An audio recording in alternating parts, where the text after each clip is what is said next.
reason that it existed in the first place, like like Robocop.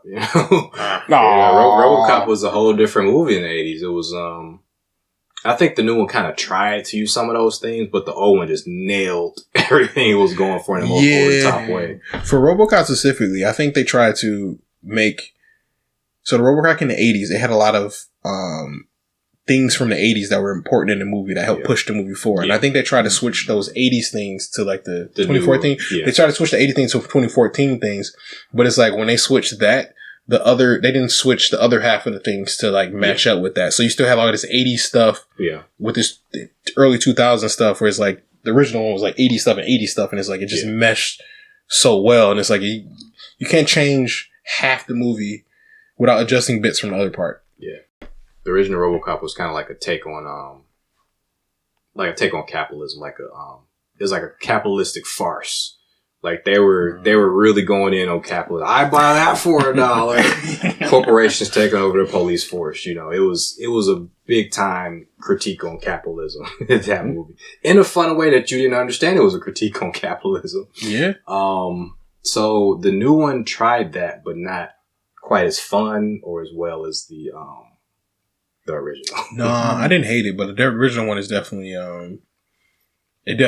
it's a whole different beast. Yeah, you're right. The old one had a story to tell, had a critique to give, but the new one was a sort of police drama, tragedy with Alex Ryan. Is that his name? Alex Murphy. Murphy Getting killed and being forced back into the force after death.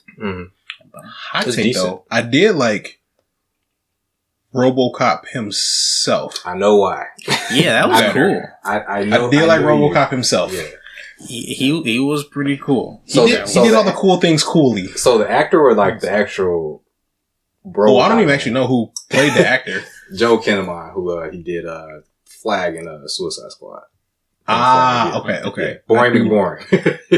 Just soldier guy. Yeah, just soldier guy. Looks like soldier guy. Well, yeah, why did you like Robocop? I think I know. I can't explain it. It felt right, and he was I feel like it was I don't know. I just feel like it was a good Robocop because he could run. He had knees. He had knees. He did have knees. Right.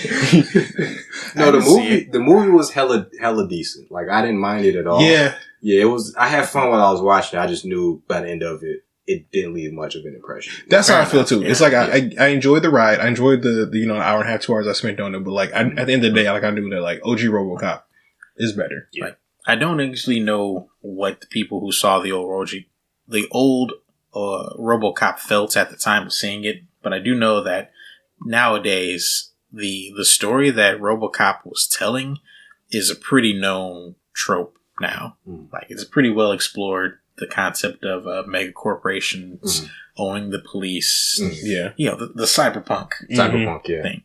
Yeah. But that was Deus Ex.